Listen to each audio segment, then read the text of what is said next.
नमस्कार दोस्तों। स्वागत है आप सभी का अनलर्निंग पाठशाला यूट्यूब चैनल पर।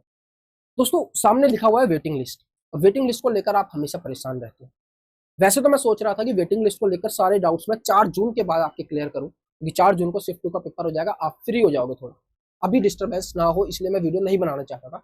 लेकिन कल ग्रुप डी को लेकर एक नोटिस वायरल हुआ, जिसके पर आपने वीडियो देखी होगी। उसमें रिप्लेसमेंट पैनल को लेकर बात हुई। रिप्लेसमेंट पैनल बोल लो, रिजर्व लिस्ट बोल लो, वेटिंग लिस्ट बोल लो, उससे रिलेटेड एक बात आई। तो फिर मेरे को लगा कि वीडियो बनानी जरूरी है, ताकि कंफ्यूजन ना हो। उसके बाद काफी कंफ्यूजन हो गई है। अब 2020 के अंदर क्या था, 19 के अंदर जब वैकेंसी आई थी तो वेटिंग लिस्ट का प्रावधान था। वहां पे 1.5 टाइम्स बच्चे बुलाए गए थे। मतलब अगर 1000 सीटें हैं तो 500 बच्चों को रिजर्व रखा गया था। अब कोई भी केस बने, कोई मेडिकल से अनफिट होता है, कोई डीवी से बाहर होता है, कोई ज्वाइन करने के बाद छोड़ता है, या किसी की मृत्यु हो जाती है, या ज्वाइन ही नहीं करता, सब केसेस में वेटिंग लिस्ट से बच्चों को इसके अंदर बुला लिया जाता था, मेन लिस्ट के अंदर। लेकिन इस बार अलग केस बन रहा है। इस बार डीवी और मेडिकल को लेकर अलग केस बनेगा, और अगर कोई उनमें पास है, उसके बाद ज्वाइन नहीं करता, या रिजाइन कर देता है, या मृत्यु हो जाती है, डिमाइस हो जाता है, तो उस केस में अलग केस बनेगा। तो यही चीज मैं आपको समझाना चाहूंगा इस वीडियो के अंदर। तो इस वीडियो को पूरा देखना, और चैनल पर पहली बार आया तो चैनल को सब्सक्राइब जरूर कर लेना। मैंने आपको बताया कि 2 केस बनेंगे। एक तो डीवी और मेडिकल का केस बनेगा, और एक अगर डीवी मेडिकल में कोई पास है, उसके बाद ज्वाइन नहीं करता, या ज्वाइन करने के बाद रिजाइन कर देता है 3 महीने में, 4 महीने में, 1 साल में, या उसकी किसी वजह से मृत्यु हो जाती है। दोनों केसेस में 2019 में तो वेटिंग वाले बच्चों को सीधा बुला लिया जाता था। इस बार क्या हो रहा है, इस चीज को समझते हैं। तो देखो, इस बार क्या है कि आपका अगर वेटिंग उसमें डीवी और मेडिकल के अंदर अगर कोई दिक्कत आती है, तो आपकी सेकंड डीवी लिस्ट आएगी। ये चीज मैं कैसे कह पा रहा हूँ? ये चीज मैं कह पा रहा हूँ क्योंकि अभी टेक्नीशियन के रिजल्ट चल रहे हैं, मतलब पेपर हुआ था और रिजल्ट उसके आ रहे हैं। तो उसकी दूसरी डीवी की लिस्ट आई है, टेक्नीशियन 1 की भी, टेक्नीशियन 3 की भी। मैं आपको दिखा भी देता हूँ, ठीक है?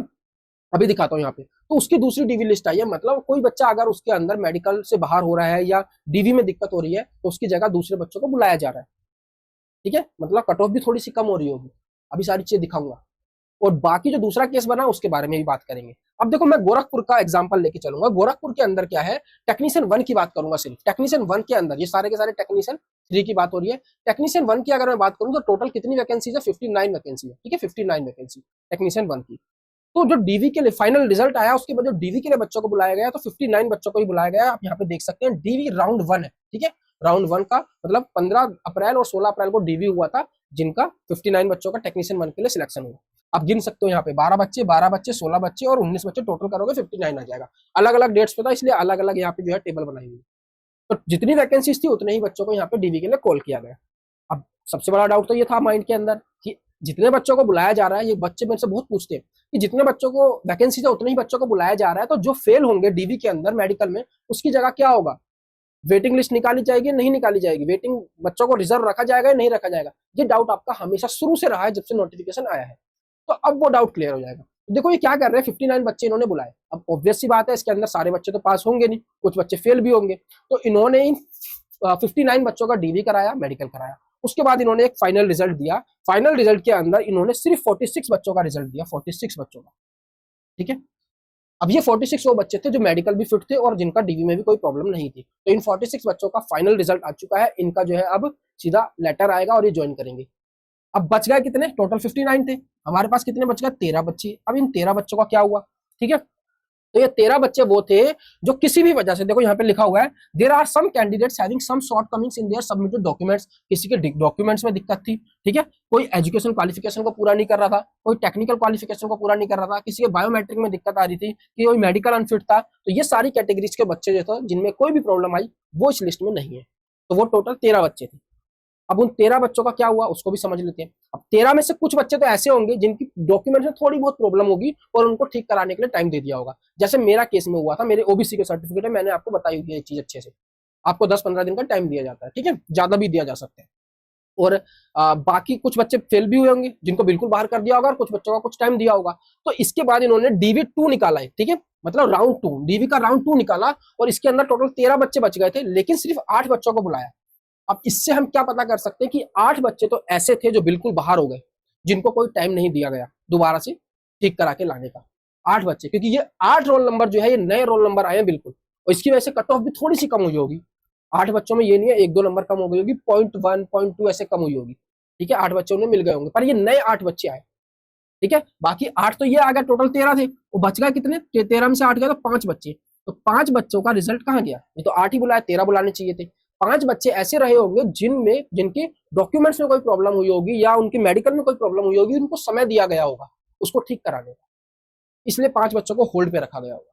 ठीक है, तो इन 8 बच्चों को दोबारा बुलाया। अब इनमें भी कोई दिक्कत आती है या इनमें से 5 बच्चों को जो ठीक कराने के लिए दिया फिर भी वो नहीं हो पाता ठीक, तो जो बच्चे बचेंगे दोबारा से DV3 की लिस्ट आएगी, तो कट ऑफ हल्की सी और नीचे जाएगी, बहुत मामूली सी।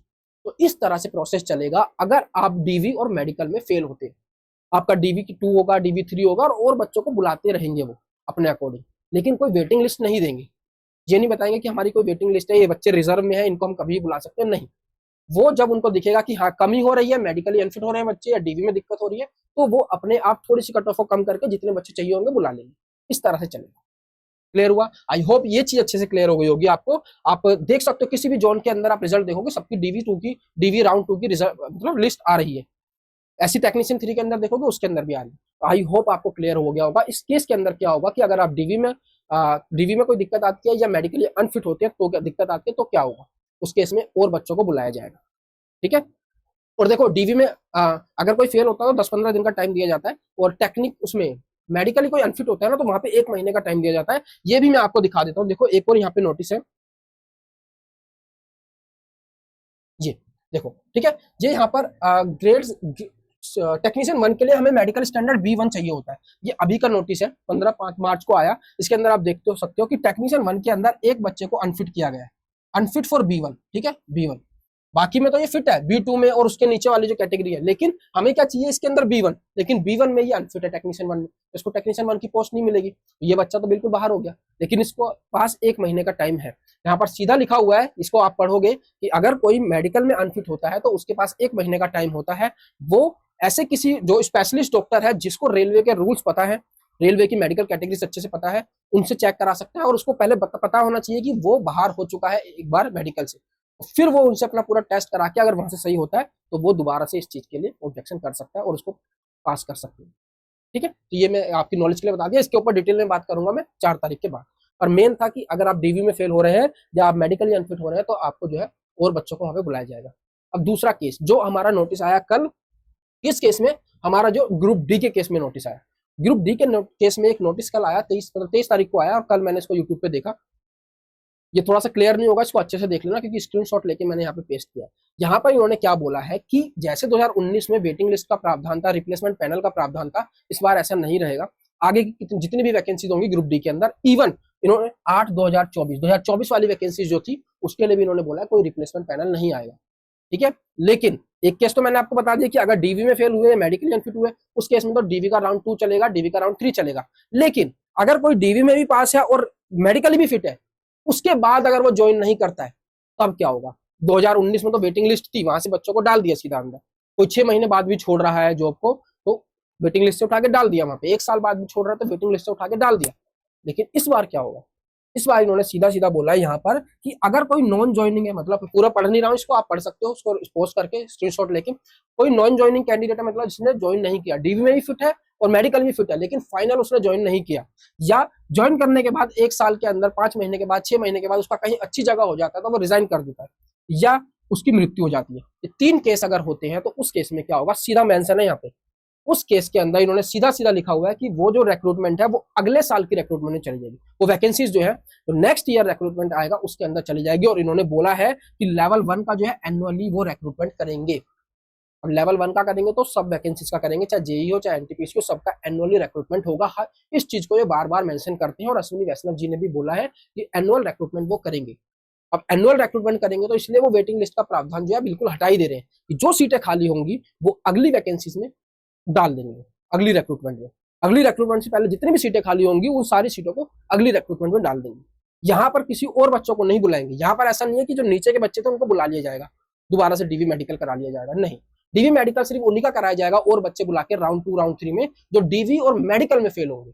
लेकिन जो इन 3 केसों के बच्चे बचेंगे, जो इन 3 केसों की वजह से जो वैकेंसीज खाली होंगी, उस केस में कोई और बच्चों को नहीं बुलाया जाएगा। जो वैकेंसीज होंगी वो नेक्स्ट रिक्रूटमेंट के अंदर जो है फिल की जाएगी, उसके अंदर उन वैकेंसीज को नोटिफाई किया जाएगा।